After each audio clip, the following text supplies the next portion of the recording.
오늘을 사는 사람은 늘 내일에 관심이 많습니다. 이는 모든 사람들의 공통점이지요. 현재 돈을 많이 가지고 있는 사람이든 오늘 당장 한 끼의 식사를 걱정해야 하는 사람도 내일에 대한 관심은 늘 있습니다. 아니, 오히려 돈을 많이 가지고 있는 사람이 오늘 당장 한 끼의 식사를 걱정하는 사람들보다 더 많은 관심을 가질 것입니다. 왜냐하면 현재 자신이 가지고 있는 것을 지키길 간절히 원하기 때문이지요. 글로벌 트렌드 및 국제 비즈니스 전략 분야의 세계적인 전문가이자 현재 펜실베니아 대학교 국제경영학 교수인 마우로 기엔 교수는 2030 축의 전환이라는 책을 발간하였습니다. 이 책의 부제로 새로운 부와 힘을 탄생시킬 8가지 거대한 물결이라는 부제를 달았습니다. 그의 책 머릿말에서 현재의 상황을 바라보며 10년 후 지금의 세상은 없다며 2003년, 2030년의 사회 현상에 대해 다음과 같이 예상 통계 수치를 내놓았습니다. 유럽에서 시작된 산업혁명은 미 대륙으로 그리고 아시아로 넘어왔지요. 그리고 앞으로 산업혁명이 예상되는 것은 사하라 사막 이남 지역으로 꼽았습니다. 그 이유는 멕시코의 국토 면적에 달하는 약 202만 제곱킬로미터의 비옥한 토지가 아직 농경지로 개발되지 않은 채 남아있기 때문입니다. 멕시코 그 국토 면적에 달하는 그 땅이 아직 아무런 일이 일어나지 않은 그런 땅으로 있다는 것이지요. 또한 2000년 전 세계의 부에서 여성이 차지한 비율은 15%였습니다. 그러나 2030년 전 세계의 부에서 여성이 차지할 부의 비율은 55%입니다.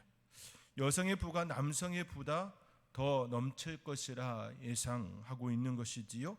그리고 2017년 전 세계에서 기아, 즉 굶주림에 허덕이는 인구는 8억 2,100만 명입니다. 생각보다 굉장히 많은 숫자이지요.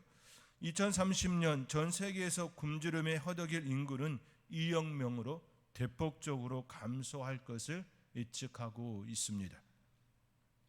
2017년 전 세계의 비만 인구는 6억 5천만 명입니다.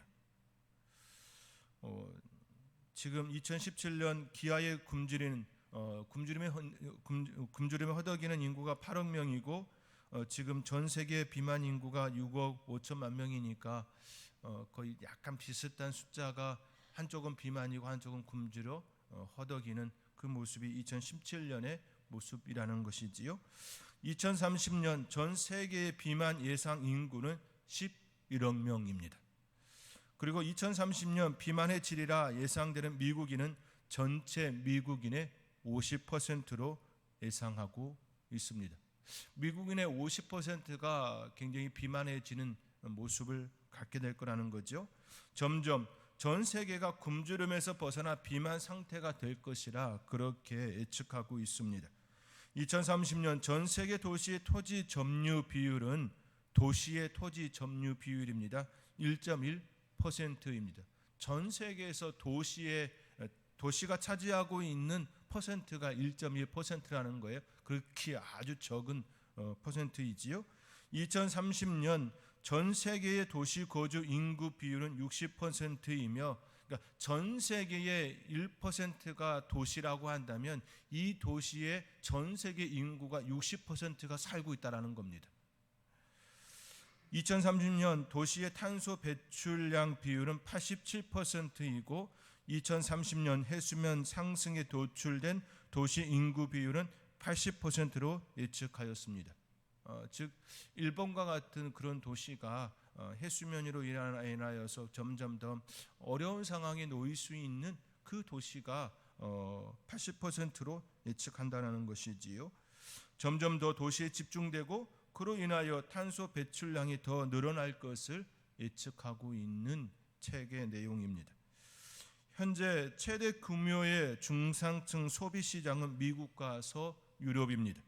그러나 2030년 최대 규모의 중상층 소비 시장은 중국이 될 것입니다. 그리고 2030년 신흥 경제국의 중상층 진입 인구는 10억 명이 될 것입니다. 여기에 우리나라도 해당되는 거지요. 현재 미국의 중상층 인구는 2억 2,300만 명이지만 2030년 미국의 중상층 인구는 2억 900만 명이 될 것으로 내다봤습니다. 즉 다시 말하면 중국은 점점 부강해지고 중상층도 더 많아지고 소비층이 더 많아질 거다라 내다보고 있지만 미국은 점점 감소될 거다라고 내다보고 있습니다. 중국 학자가 이야기하는 것이 아니라 펜실베니아 국제경영학 교수가 얘기하고 있는 거예요. 중국은 더욱 부강해지고 중국인들의 소비가 더 늘어나고 이와 더불어 새로운 국가들이 중상층에 유입될 것이라고 현 시대 상황을 유추하여 2030년을 내다보고 있습니다. 기행 교수는 왜 그의 책을 통하여 그리고 강연을 통하여 이러한 통계를 말하고 있는 것일까요? 그것은 한마디로 시대가 변할 것이다 라는 의미입니다. 그러면서 그는 시간은 우리를 기다려주지 않는다라고 말하고 있습니다. 다시 말해 그는 10년 후를 이야기하면서 현재 우리의 삶에 대해 말하고 있는 것입니다. 시대는 계속해서 변하고 있으니 그 안에 있는 당신은, 여러분은 어떤 삶을 살 것인가, 어떤 반응을 할 것인가 묻고 있는 것입니다. 시대는 계속해서 변하고 있는 이 시점에 당신은 어떻게 그 시대를 맞이할 것인가라고 묻고 있는 것이지요. 사랑하는 성도 여러분, 기행 교수가 말하는 것처럼 시간은 우리를 기다려주지 않습니다. 오히려 코로나19로 인하여 미래의 시간이 더욱 앞당겨 왔습니다. 기술 집약적인 현상들이 우리 주위에 다가왔고 우리는 그 안에서 살아가고 있습니다. 예를 들어 스마트폰 하나에는 예전에 사용하던 전화기와는 전혀 다른 차원의 기술들이 집약되어 있습니다. 고기능 카메라, 이메일을 주고받는 기능, 실시간으로 업데이트되는 수많은 데이터들, 영상통화와 음성통화, 한글 문서 편집과 영상 편집, 그 외에도 매우 다양한 기술들이 스마트폰 안에 집약되어 있습니다.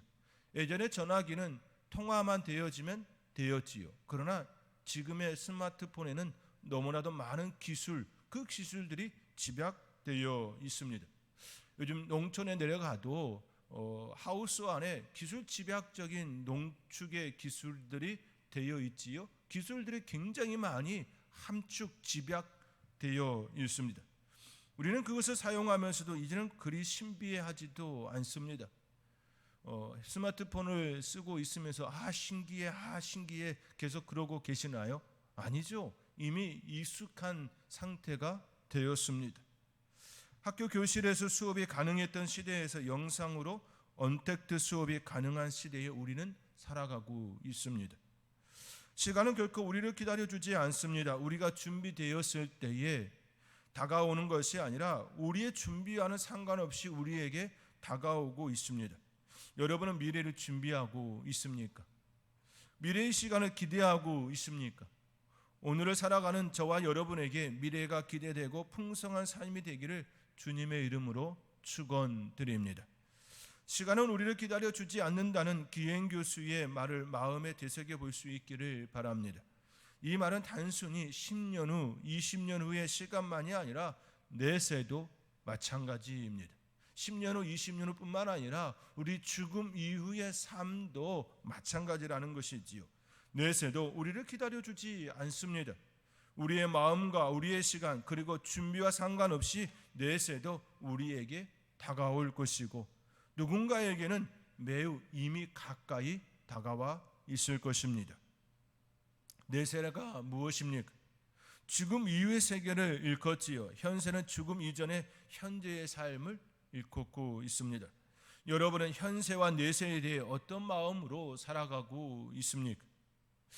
우리가 먼저 생각해야 할 점은 내세와 현세는 분리된 시간이 아니라는 사실입니다. 내세와 현세는 연결된 세계이고 우리는 현세를 살아가고 있습니다. 바울도 빌립보 교회와 성도에게 현세와 내세에 대해 언급하고 있습니다.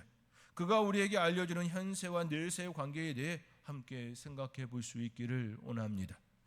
사도 바울은 내세의 확신 속에 현세를 지금을 살아가고 있습니다. 현세와 내세는 긴밀한 관계에 있습니다. 현세와 내세는 연결되어 있으며 내세의 확신은 현세의 삶을 복되게 합니다. 미래에 대한 확신, 미래에 대한 기대감이 있는 사람은 지금의 삶을 복되게 살아갈 수 있는 것이지요. 이는 오늘의 삶을 견디게 하고 오늘을 사는 이유가 되게 합니다. 누군가는 죽지 못해서 산다는 그렇게 말하는 이가 있습니다. 이 말은 맞는 것 같지만 옳은 생각은 아니지요.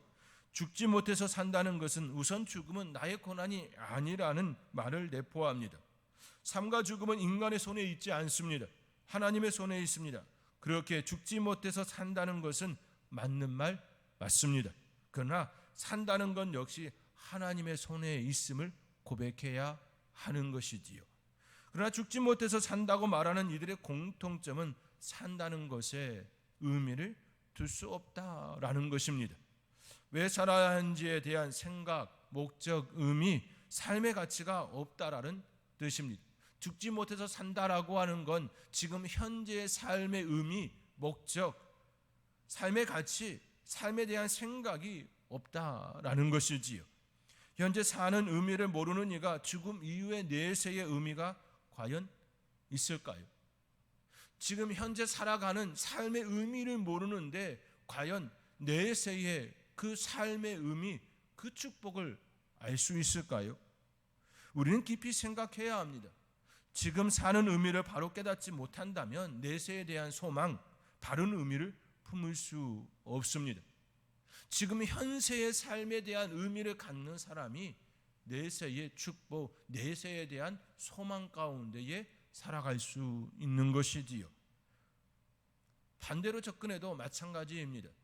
내세에 대한 소망이 있는 사람, 내세에 대한 의미를 두는 사람이 지금의 삶을 아름답게 살아낼 수 있는 것입니다. 여러분은 내세의 확신, 천국의 소망이 있습니까? 여러분에게 내세의 삶은 무엇을 의미하십니까? 요한계시록은 그 세계에 대해 각 나라와 족속과 백성과 큰 무리가 하늘의 보좌를 말하며 큰 소리로 외쳐 찬양한다라고 고백합니다. 요한계시록 7장 10절의 말씀에 구원하심이 보좌에 앉으신 우리 하나님과 어린 양에게 있도다라고 온 백성과 큰 무리가 찬양합니다. 이에 모든 천사가 화답하지요. 아멘. 찬송과 영광과 지혜와 감사와 존귀와 권능과 힘이 우리 하나님께 세세토록 있을지어다. 아멘. 이렇게 화답하고 있습니다. 하늘의 보좌와 그 위에 앉으신 우리 하나님과 어린 양 되시는 예수 그리스도께 구원하심이 있음을 각 나라와 족속과 백성과 큰 무리가 찬양하고 있습니다. 구원을 가능케 하셨던 것은 그분께 지혜와 존귀와 권능이 힘이 있음을 천사는 화답하지요. 그분께 찬송과 영광과 지혜와 감사와 존귀와 권능과 힘이 세세토록 있음을 그렇게 또 화답하며 고백하고 있습니다. 사랑하는 성도 여러분, 내세의 삶이 무엇입니까?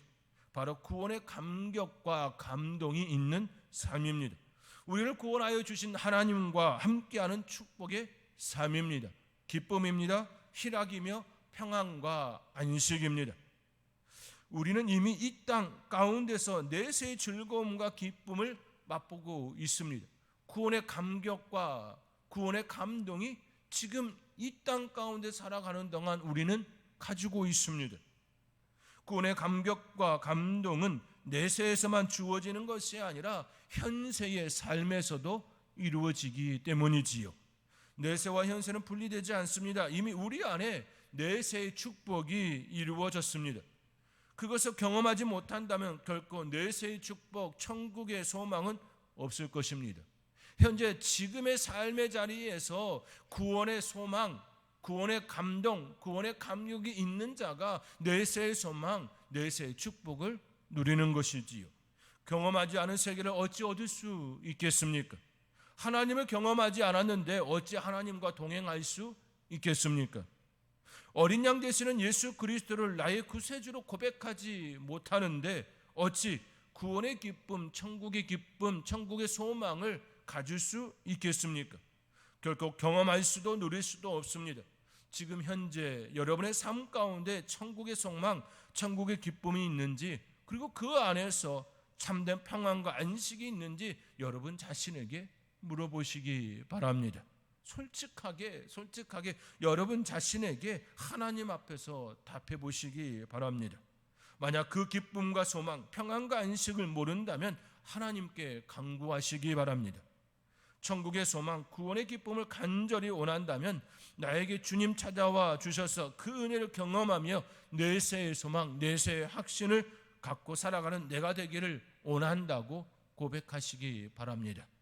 그렇게 고백하는 여러분에게 사랑의 하나님께서 찾아와 주셔서 구원의 감격과 감동을 허락하여 주실 것입니다. 천국의 소망과 내세의 확신, 그것을 여러분에게 선물로 주실 것입니다. 영생의 선물, 그 축복을 여러분에게 선물하여 주실 것입니다. 그 은혜를 누리며 살아가는 복된 성도님들이 되실 수 있기를 주님의 이름으로 축원드립니다. 사도 바울은 천국의 소망, 내세의 확신 가운데에 현세, 지금을 살고 있습니다. 그렇게 그는 고백합니다. 21절에 이는 내게 사는 것이 그리스도니 죽는 것도 유익이라. 내게 사는 것이 그리스도니 죽는 것도 유익이라. 자신 안에 사는 분이 그리스도이시기에 죽는 것도 유익하다, 그렇게 고백합니다. 내세에 대한 확신이 있기에, 소망이 있기에 죽는 것 또한 유익하다라고 고백할 수 있는 것이지요. 사는 것도 죽는 것도 유익이라는 고백입니다.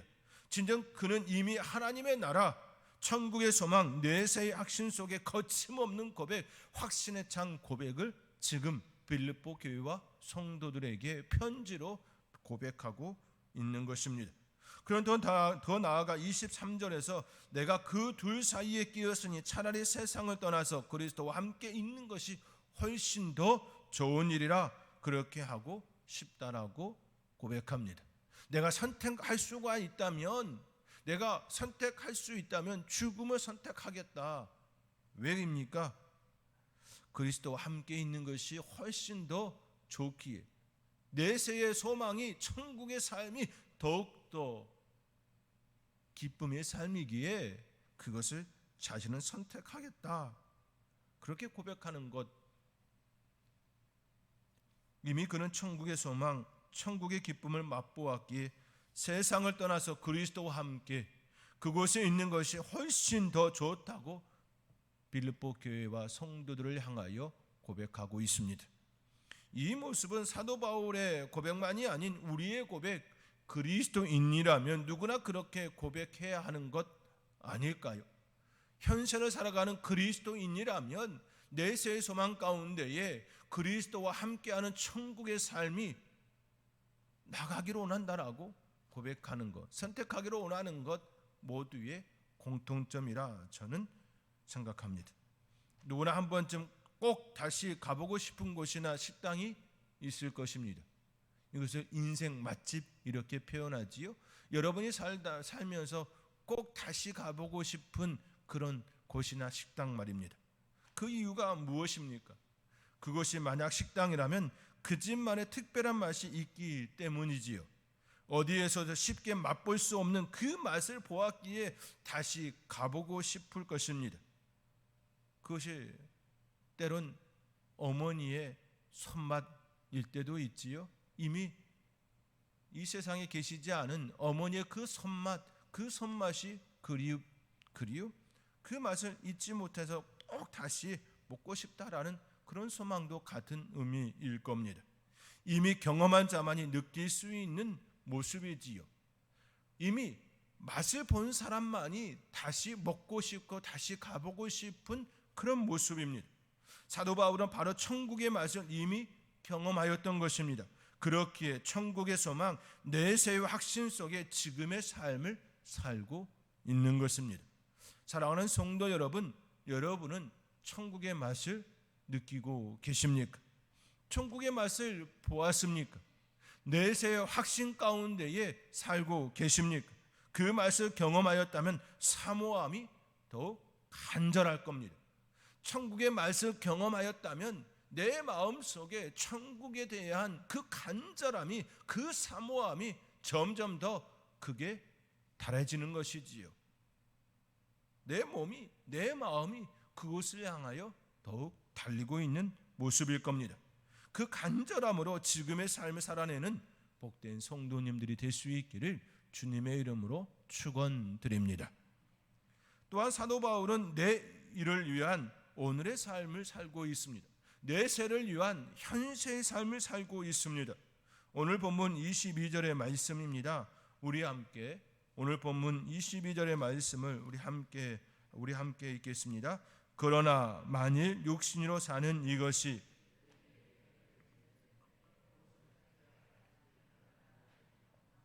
아멘. 그러나 만일 육신으로 사는 이것이 내 일의 열매일진데 무엇을 택해야 하는지 나는 알지 못하노라. 육신으로 사는 이것이 내 일의 열매, 내 삶의 열매라는 것이죠. 내게 열매라는 겁니다. 내 일이 내와 일을 붙여서 내일로 연결해 볼 수도 있지요. 육신으로 사는 이것이 내일의 열매, 이렇게 미래의 열매 이렇게 말할 수도 있을 겁니다. 사도 바울은 현세의 삶과 내세의 삶이 분리되지 않았음을 알고 있지요. 그렇게 고백하고 있는 겁니다. 또한 육신으로 사는 지금의 삶이 장차 받을 열매, 즉 상금임을 알고 있습니다. 열매는 그냥 주어지는 것이 아닙니다. 지금의 땀 흘림이 내일의 열매가 됩니다. 가을의 추수의 기쁨을 누리기 위해서는 반드시 봄에 씨 뿌림이 있어야 하고 여름에 땀 흘림이 있어야 합니다. 그러할 때에 가을의 열매를 내 일의 열매를 거둘 수 있습니다. 봄의 씨 뿌림과 여름의 땀 흘림이 없으면 가을의 열매는 없습니다.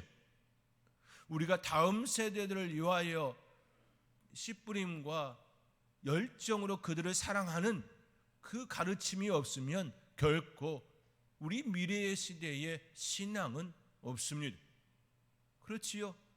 우리가 우리의 다음 세대를 위하여 복음의 씨를 뿌리고 복음의 땀을 열정적으로 흘릴 때에 그들에게 아름다운 신앙의 전수가 이루어지는 것이지요. 내일의 열매는 오늘의 수고로 얻는 것입니다. 육신으로 사는 지금 복음의 씨앗을 뿌리고 열정으로 복음의 수고를 할 때에 복음의 열매를 거둬들이는 것임을 우리는 마음에 새겨야 합니다.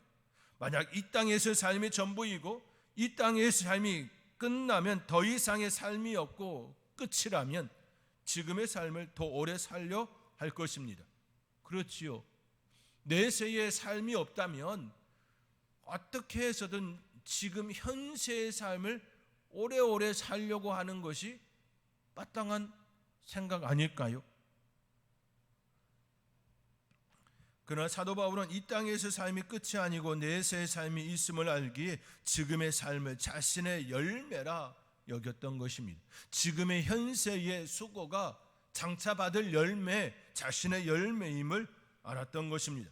그 열매는 장차 내세의 삶에서 누리는 축복이 될 것입니다. 그러나 이 땅에서 삶이 전부라고 여긴다면, 그리고 내세의 삶을 위한 수고가 아니라고 여긴다면, 내세가 없다고 생각한다면 이 땅에서 최대한으로 쾌락을 즐기거나 자신이 원하고 바라는 것들을 하길 원할 것입니다. 그것이 세상 사람들이 손가락질하는 그런 모습이라 할지라도 그것을 취하려 할 겁니다. 그렇게 세상 사람들이 내세의 소망, 내세가 없음을 그들은 생각하기에 그런 삶을 사는 것 아니겠습니까? 또 다른 하나는 조금 더 오래 살 수 있는 방법이 없나 그렇게 찾을 것입니다. 미래학자 최윤식 교수는 그의 책 메타도구의 시대에서 21세기 중후반 최고의 소비 품목은 영생이라고 소개하고 있습니다. 영생. 좀 이렇게 표현하니까 좀 불편함이 여러분 안에 일어나지요? 21세기 중후반 최고의 소비 품목은 영생이라고 소개하고 있습니다. 최윤식 교수가 그렇게 생각한다는 것이 아니라 최근에 일어나는 현상이 그렇다라는 것입니다. 최윤식 교수는 기독교인입니다. 그럼에도 불구하고 현 시대 상황에 대해 다음과 같이 소개하고 있습니다. 책 내용의 일부를 여러분에게 또 소개합니다. 내가 이전까지 분석하고 예측했던, 여기서 내라고 하는 것은 최윤숙 교수입니다. 내가 이전까지 분석하고 예측했던 인공지능이나 미래 자동차가 만들어낼 시장은 거대할 테지만 최고의 소비 품목은 아닙니다. 그렇죠. 인공지능과 미래 자동차는 그냥 일상에 일어나는 하나의 필요 품목 이 정도라는 거예요. 그렇지만 최고의 소비 품목은 다른 데 있다는 거죠. 21세기 중후반 최고의 소비 품목은 영생이 될 것입니다.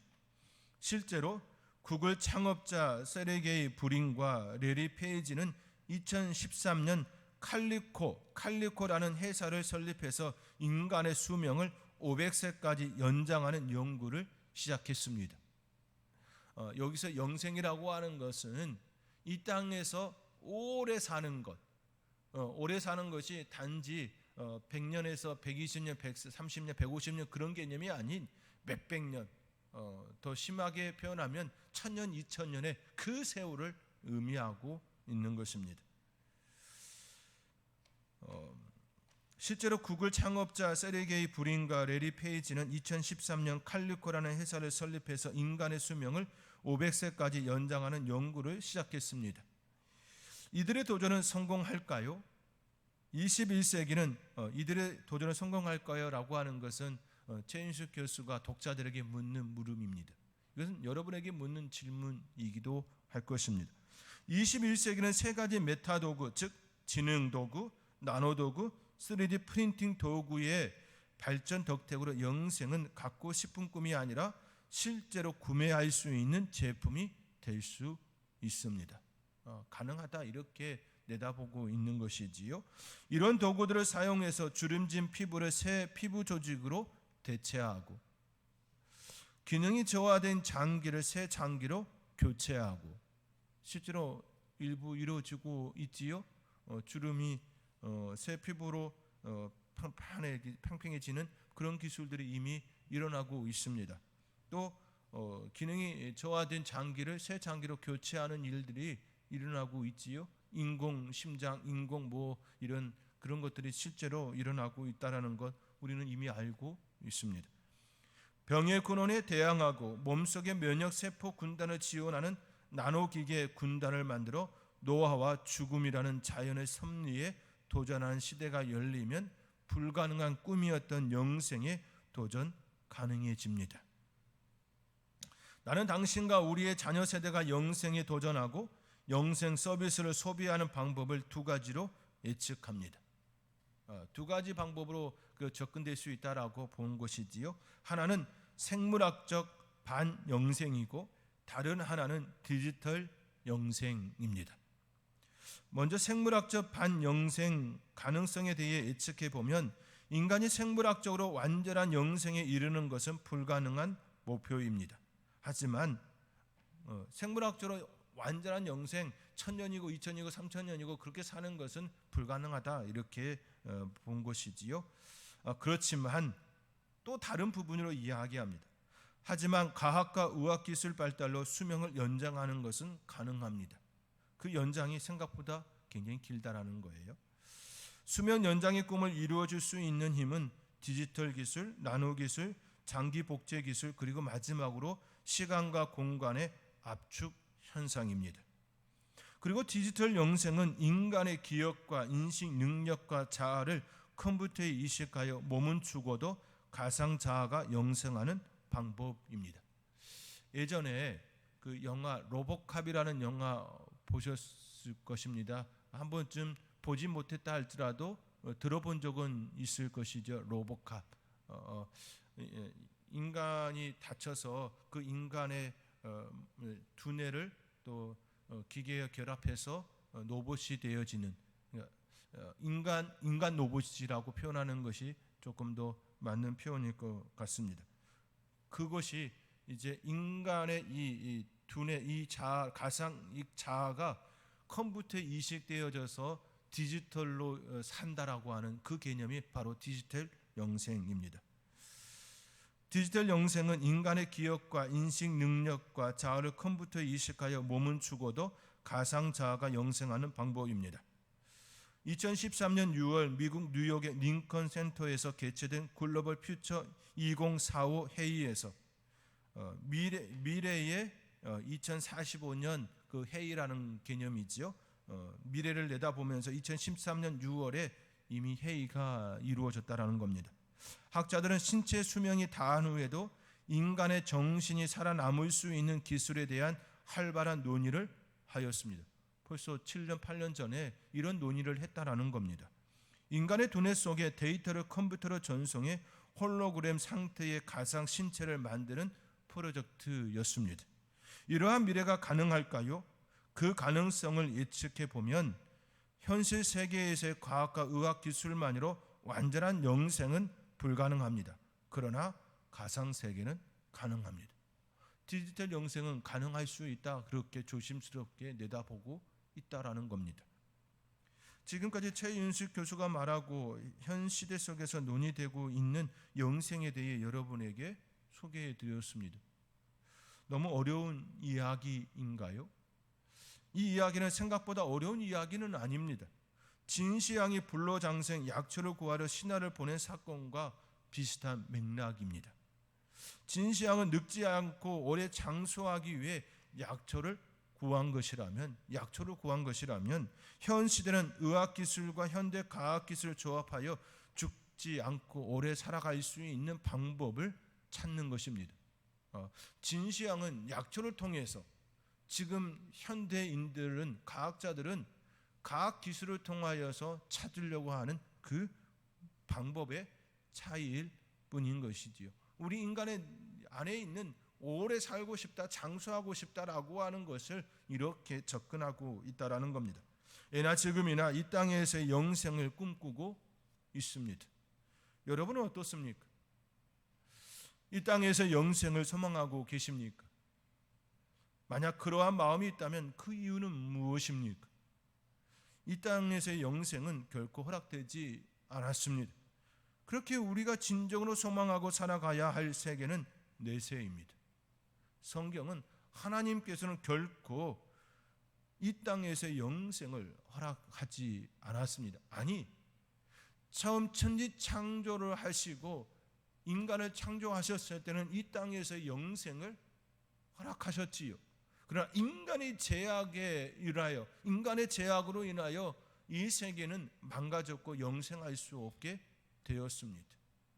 그리하여 하나님께서 우리를 위하여 내세의 삶을 살아낼 수 있도록 천국을, 하나님의 나라, 하늘 천국을 우리에게 내어주신 것이죠. 예수 그리스도의 십자가의 사건으로 우리에게 허락해 주신 것입니다. 그렇게 우리가 진정으로 소망하고 살아가야 할 세계는 내세입니다. 하나님의 보좌가 있는 그 천국인 것이지요. 그 내세는 지금의 현세와 연결되어 있습니다. 분리가 아니라 연결입니다. 그리고 현재 우리의 삶을 통해 내일로 나가고 있는 중이지요. 그리고 그 내일은 장차 천국의 삶으로 연결될 것입니다.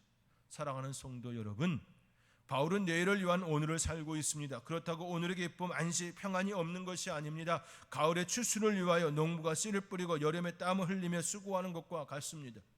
기행 교수가 말하는 것처럼 시간은 우리 기다려주지 않습니다. 지금 내게 주어진 시간을 통하여 우리는 내일을 기대할 수 있습니다. 현세의 삶을 통해 내세를 기대할 수 있습니다. 이것이 바로 바울이 빌립보 교회와 성도를 향하여 주시는 메시지입니다. 그렇게 그는 25절 너희 믿음의 진보와 기쁨을 위하여, 그리고 26절 그리스도 예수 안에서 너희 자랑이 나로 말미암아 풍성하도록 너희와 함께 있기를 원한다라고 고백합니다. 이 말이 무슨 뜻입니까? 나로 하여금 나의 가족이, 나의 이웃이, 내가 만나는 이들의 믿음과 기쁨이 일어나고 그들이 그리스도 안에서 자랑할 것이 더욱 풍성해지기를 원한다라는 것 아니겠습니까? 이것이 바로 바울이 지금 이 땅 가운데서 살아가는 삶의 의미이며 자세입니다.